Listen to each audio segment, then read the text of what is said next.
जय गुरु जी। शुक्राना गुरु जी। संगत जी, गुरु जी का अनंतम अनंतम शुक्राना। हैप्पी मकर संक्रांति। संगत जी, सभी गुरु परिवार संगत जी को आपको मकर संक्रांति की बहुत बहुत शुभकामनाएं। संगत जी, गुरु जी की ब्लेसिंग्स आपको मिल रही है त्योहारों वाले दिन। साल का पहला त्योहार है हमारा, है। और साल के पहले त्योहार वाले दिन गुरु जी के दर्शन, शिव पुराण का पाठ। तो संगत जी देखो कितनी प्यारी ब्लेसिंग्स हैं, कितने प्यारे हमें गुरु जी के आशीर्वाद मिल रहे हैं, कितनी अच्छी अच्छी हमें ब्लेसिंग्स मिल रही है। तो संगत जी आप खुद सोचो कि गुरु परिवार कितना प्यारा परिवार है। कब से गुरु जी हमें अपने साथ जोड़े हुए हैं हमें तो पता ही नहीं, लेकिन जब हम गुरु जी के दरबार गए, जब हमें पता चला कि गुरु जी से तो हम बहुत पहले से जुड़े हुए थे। किसी का रोल नंबर लक्की 7 था, किसी का टीचर की गाड़ी पे गुरु जी लिखा हुआ था, किसी के गुरु जी बोलते थे।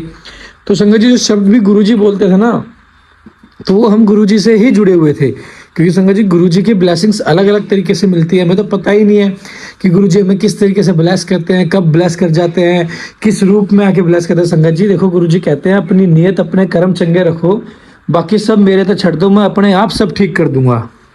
आप बिल्कुल टेंशन मत लो, बिल्कुल कुछ भी मत सोचो।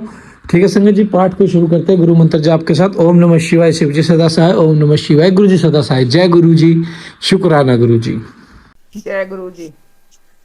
पार्वती की तपस्या विषय दृढ़ता, उनका पहले से भी उग्र तप, उनसे त्रिलोकी का संतप्त होना तथा समस्त देवताओं के साथ ब्रह्मा और विष्णु का भगवान शिव के स्थान पर जाना। ब्रह्मा जी कहते हैं कि मुनीश्वर, शिव की प्राप्ति के लिए इस प्रकार तपस्या करती ही पार्वती के बहुत वर्ष बीत गए, तो भी भगवान शंकर प्रकट नहीं हुए। तब हिमाचल, मैना, मेरु और मंदराचल आदि ने आकर पार्वती को समझा और शिव की प्राप्ति को अत्यंत दुष्कर बताकर उनसे यह अनुरोध किया कि तुम तपस्या छोड़कर घर को लौट चलो। तब उन सब की बात सुनकर पार्वती ने कहा, पिताजी, माताजी तथा मेरे सभी बांधव, मैंने पहले भी जो बात कही थी उसे क्या आप लोगों ने भुला दिया है? अस्तु, इस समय भी मेरी जो प्रतिज्ञा है उसे आप लोग सुन लें। जिन्होंने रोज से कामदेव को जलाकर भस्म कर दिया है वे महादेव जी यद्यपि विरक्त हैं, तो भी मैं अपनी तपस्या से उन भक्तवत्सल भगवान शंकर को अवश्य संतुष्ट करूंगी। आप सब लोग प्रसन्नतापूर्वक अपने अपने घर को जाइए, महादेव जी संतुष्ट होंगे ही, इसमें अन्यथा विचार की आवश्यकता नहीं है। उन्होंने कामदेव को जलाया है, जिन्होंने इस पर्वत के वन को भी जलाकर भस्म कर दिया है, उन भगवान शंकर को मैं केवल तपस्या से ही यही बुलाऊंगी। महाभागगण, आप ये जान ले कि महान तपोबल से ही भगवान सदाशिव की सेवा सुलभ हो सकती है, यह मैं आप लोगों से सत्य सत्य कहती हूँ। सुम धूर भाषण करने वाली पर्वतराज कुमारी शिवा, माता मेनका, भाई मैनाक, पिता हिमालय और मंदराचल आदि से उपयुक्त बात कहकर शीघ्र ही चुप हो गई। शिवा के ऐसा कहने पर वे चतुर चालाक पर्वत, गिरिराज, सुमेरु आदि गिरिराज गिरिजा की बारंबार प्रशंसा करते हुए अत्यंत विस्मित हो जैसे आए थे वैसे ही लौट गए। उन सबके चले जाने पर सखियों से घिरी हुई पार्वती मन में यथार्थ निश्चय करके पहले से भी अधिक उग्र तपस्या करने लगी। मुनि श्रेष्ठ देवताओं, असुरों, मनुष्यों और चराचर प्राणियों सहित समस्त त्रिलोकी उसमें तपस्या से संतप्त हो उठी। उस समय देवता, असुर, यक्ष, किन्नर, चारण, सिद्ध, साध्य, मुनि, विद्याधर, बड़े बड़े नाग, प्रजापति, गुहक तथा अन्य लोग महान से महान कष्ट में पड़ गए, परंतु इसका कोई कारण उनकी समझ में नहीं आया। तब इंद्र आदि सब देवता मिलकर गुरु बृहस्पति से सलाह ले बड़ी विह्वलता के साथ सुमेरु पर्वत पर मुझ विधाता की शरण में आए। उस समय उनके सारे अंग संतप्त हो रहे थे। वहां आ मुझे प्रणाम कर उन सभी व्याकुल और कांतिहीन देवताओं ने मेरी स्तुति करके एक साथ ही मुझसे पूछा, प्रभो, जगत के संतप्त होने का क्या कारण है?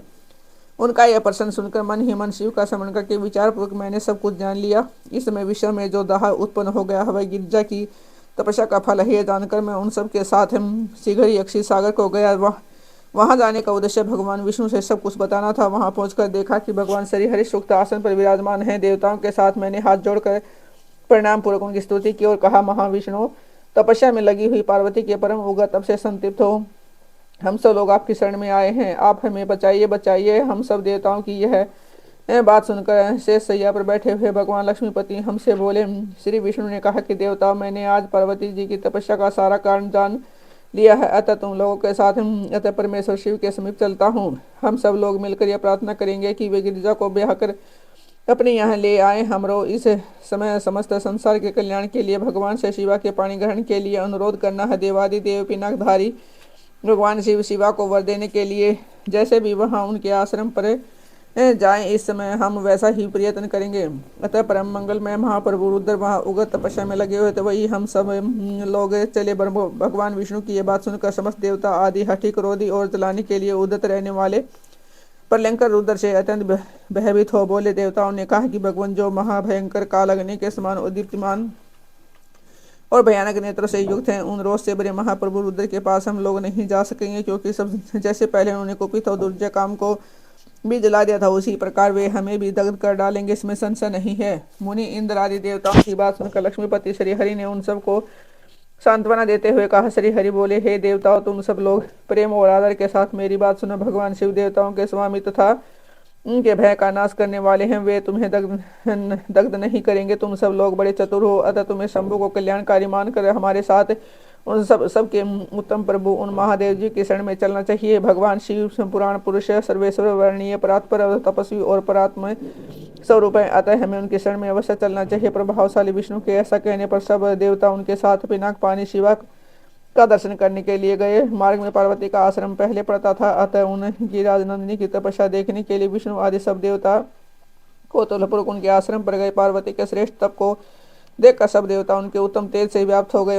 उन्होंने तपस्या में लगी हुई उनके जो मई जगदम्बा को नमस्कार किया और साक्षात सिद्धि स्वरूपा शिवा देवी के तप की भूरी भूरी प्रशंसा करते हुए सब देवता उस स्थान पर गए जहाँ भगवान विष्णु वृषध्वज विराजमान थे। मुने वहां पहुंचकर सब देवताओं ने पहले तुम्हें उनके पास भेजा और सब मदन दहनकारी भगवान हर्ष से दुख की दूर ही खड़े रहे। वे वहीं से यह देखते रहे कि भगवान शिव कुपित हैं या प्रसन्नाद। तुम तो सदा निर्भय रहने वाले और विशेष शिव के भक्त हो, अतः तुमने भगवान शिव के स्थान पर जाकर उन्हें सर्वथा प्रसन्न देखा। फिर वहां से लौटकर तुम श्री विष्णु आदि सब देवताओं को भगवान शिव के स्थान पर ले गए। वहां पहुंचकर विष्णु आदि सब देवताओं ने देखा, भक्त वत्सल भगवान शिव सुखपूर्वक प्रसन्न मुद्रा में बैठे हैं, अपने गणों से घिरे हुए शंभु तपस्वी का रूप धारण किए योग पट पर आसीन थे। उन परमेश्वर रूपी शंकर का दर्शन करके मेरे सहित श्री विष्णु तथा अन्य देवताओं, सिद्धों और मुनीश्वरों ने उन्हें प्रणाम करके वेदों और उपनिषदों के सूत्रों द्वारा उनका सत्वन किया।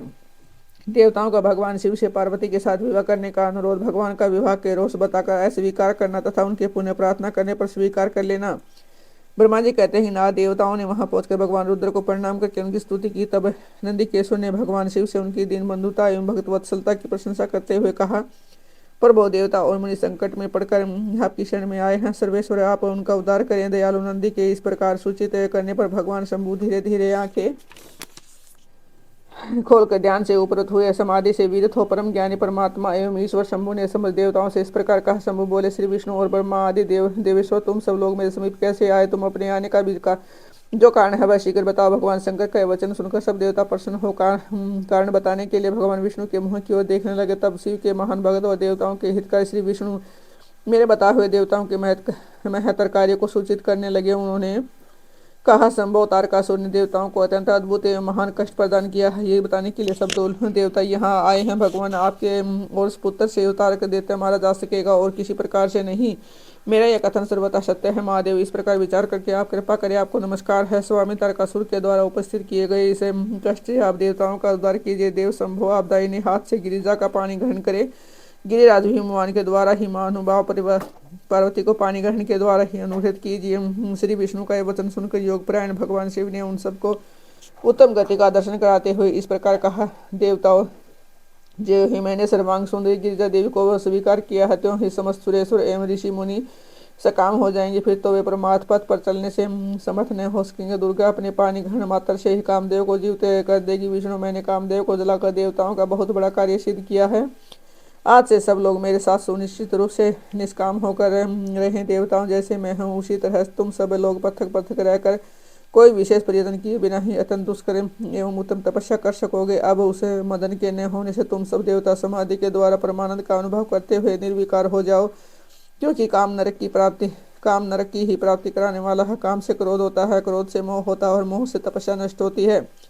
अतः तुम सभी श्रेष्ठ देवताओं का काम और क्रोध का परित्याग कर देना चाहिए। मेरे इस कथन को कभी अन्यथा नहीं मानना चाहिए। ब्रह्मा जी कहते हैं कि नाद वृषभ के चिन्ह से युक्त ध्वजा धारण करने वाले भगवान महादेव ने इस प्रकार की बातें सुनाकर ब्रह्मा विष्णु देवताओं तथा मुनियों को निष्काम धर्म का उपदेश दिया। तदंतर भगवान शंभु पुनः ध्यान लगाकर चुप हो गए और पहले की भांति पार्षदों में घिरे हुए सुस्थिर भाव से बैठ गए। वे अपने मन में ही स्वयं आत्मस्वरूप निरंजन, निराभास, निर्विकार, निरामय, परात्पर नित्य ममता रहित निर्विग्रह शब्दातीत निर्गुण ज्ञानगम्य एवं प्रकृति से पर परमात्मा का चिंतन करने लगे। इस प्रकार परम स्वरूप का चिंतन करते हुए वे ध्यान में मगन हो गए। बहुत से प्राणियों की सृष्टि करने वाले भगवान शिव ध्यान करते करते ही परमानंद में निमग्न हो गए। श्री हरि एवं इंद्र आदि देवताओं ने जब परमेश्वर शिव को ध्यान मगन देखा तब उन्होंने नंदी की सम्मति ली। नंदी ने पुनः दीन भाव से स्तुति करने के लिए कहा। उनकी इस सम्मति के अनुसार देवता स्तुति करने लगे। वे बोले, देव देव महादेव करुणा सागर शंभो, हम आपकी शरण में आए हैं, आप महान क्लेश से हमारा उद्धार कीजिए। ब्रह्मा जी कहते हैं कि नाद इस प्रकार बहुत दीनतापूर्वक उक्ति से देवताओं ने भगवान शंकर की स्तुति की। उसके बाद वे सब देवता प्रेम से व्याकुलचित हो उच्च स्वर से फूट फूट कर रोने लगी। मेरे साथ भगवान श्री हरि उत्तम भक्ति भाव से युक्त हो मन ही मन भगवान शंभु का स्मरण करते हुए अत्यंत दीनतापूर्ण वाणी द्वारा उनसे अपना अभिप्राय निवेदन करने लगे। देवताओं के मेरे तथा श्री हरि के इस प्रकार बहुत स्तुति करने पर भगवान महेश्वर अपनी भक्त वत्सलता के कारण ध्यान से विदित हो गए। उनका मन अत्यंत प्रसन्न था। वे भक्त वत्सल शंकर श्री हरि आदि को करुणा दृष्टि से देखकर उनका हर्ष बढ़ाते हुए बोले, विष्णु ब्रह्मा तथा इंद्र आदि देवताओं, तुम सब लोग एक साथ यहाँ किस अभिप्राय से आए हो? मेरे सामने सच सच बताओ। श्री हरि ने कहा कि महेश्वर, आप सर्वज्ञ हैं, सबके अंतर्यामी ईश्वर हैं। क्या आप हमारे मन की बात नहीं जानते? अवश्य जानते हैं, तथापि आपकी आज्ञा से मैं स्वयं भी कहता हूँ। सुखदायक शंकर, हम सब देवताओं को तारकासुर से अनेक प्रकार का दुख प्राप्त हुआ है, इसलिए देवताओं ने आपको प्रसन्न किया है। आपके लिए ही उन्होंने गिरिराज हिमालय से शिवा की उत्पत्ति कराई। शिवा के गर्भ से आपके पुत्र द्वारा जो पुत्र उत्पन्न होगा उसी से तारकासुर की मृत्यु होगी, दूसरे किसी उपाय से नहीं। ब्रह्मा जी ने उस दैत्य को यही वर दिया है, इसी कारण दूसरे से उसकी मृत्यु नहीं हो पा रही है। अतएव वह निडर होकर सारे संसार को कष्ट दे रहा है। अतः इधर नारद जी आज्ञा से पार्वती कठोर तपस्या कर रही है। उनके तेज से समस्त चराचर प्राणियों से त्रिलोक की आच्छादित हो गई है। इसलिए परमेश्वर, आप शिवा को वर देने के लिए जाइए। स्वामी, देवताओं का सुख दुख मिटाइए और हमें सुख दीजिए। शंकर, मेरे तथा देवताओं के हृदय में आपके विवाह का उत्सव देखने के लिए बड़ा भारी उत्साह है। अतः आप यथोचित रीति से विवाह कीजिए। प्रात परमेश्वर, आपने रीति को जो वर दिया था उसकी पूर्ति का अवसर आ गया है। अतः अपनी प्रतिज्ञा को शीघ्र सफल कीजिए। ब्रह्मा जी कहते हैं कि नाद ऐसा कहे। उन्हें प्रणाम करके श्री विष्णु आदि देवताओं और महर्षियों ने नाना प्रकार के स्तोत्र द्वारा पुनः उनकी स्तुति की। फिर वे सबके सब उनके सामने खड़े हो गए। भक्तों के अधीन रहने वाले भगवान शंकर भी जो वेद मर्यादा के रक्षक है, देवताओं की बात सुनकर हंसकर बोले, हे हरे, हे विद्व और हे देवता, तुम सब लोग आदर पूर्वक सुनो। मैं यथोचित विशेष विवेकपूर्ण बात कह रहा हूँ। विवाह करना मनुष्यों के लिए उचित कार्य नहीं है, क्योंकि विवाह दृढ़तापूर्वक बांध रखने वाली एक बहुत बड़ी बेड़ी है। जगत में बहुत से कुसंग हैं, परंतु स्त्री का संग उनमें सबसे बढ़कर है। मनुष्य सारे बंधनों से छुटकारा पा सकता है, परंतु स्त्री पर संग रूपी बंधन से वह मुक्त नहीं हो पाता। लोहे और काठ की बनी हुई बेड़ियों में दृढ़तापूर्वक बंधा हुआ पुरुष भी एक दिन उसका ऐसे छुटकारा पा सकता है, परंतु स्त्री पुत्र आदि के बंधन में बंधा हुआ मनुष्य कभी भी नहीं छूट पाता। महान बंधन में डलने वाले विषाद विषय सदा बढ़ते रहते हैं। जिनका मन विषयों के वशीभूत हो गया है, उनके लिए मोक्ष संपन्न में भी दुर्लभ है। विद्वान पुरुष यदि सुख चाहता है तो विषयों को विधि पूर्वक त्याग दे।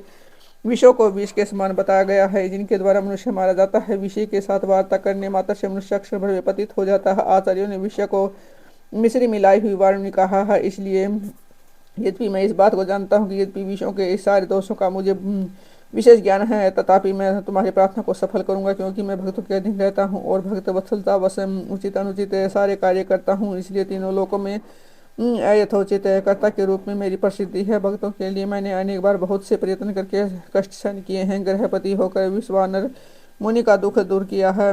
हरे विधे, अब अधिक कहने की क्या आवश्यकता है। मेरी जो प्रतिज्ञा है उसे तुम सब लोग अच्छी तरह जानते हो। मैं यह सत्य कहता हूँ कि जब जब भक्तों पर कहीं विपत्ति आती है तब मैं तत्काल उनके सारे कष्ट हर लेता हूँ। तारकासुर से तुम सब लोगों को दुख प्राप्त हुआ है, उसे मैं जानता हूँ, उनका हरण करूंगा। यह भी सत्य सत्य बता रहा हूँ। यदि मेरे मन में विवाह करने की कोई रुचि नहीं है, तथापि पुत्र उत्पादन के लिए गिरिजा के साथ विवाह करूंगा। तुम सब देवता अब निर्भय होकर अपने घर को जाओ, मैं तुम्हारा कार्य सिद्ध करूंगा। इस विषय में अब कोई विचार नहीं करना चाहिए। ब्रह्मा जी कहते हैं, नाद ऐसा कहकर भगवान शंकर मौन हो समाधि में स्थित हो गए। विष्णु आदि सभी देवता अपने अपने धाम को चले गए।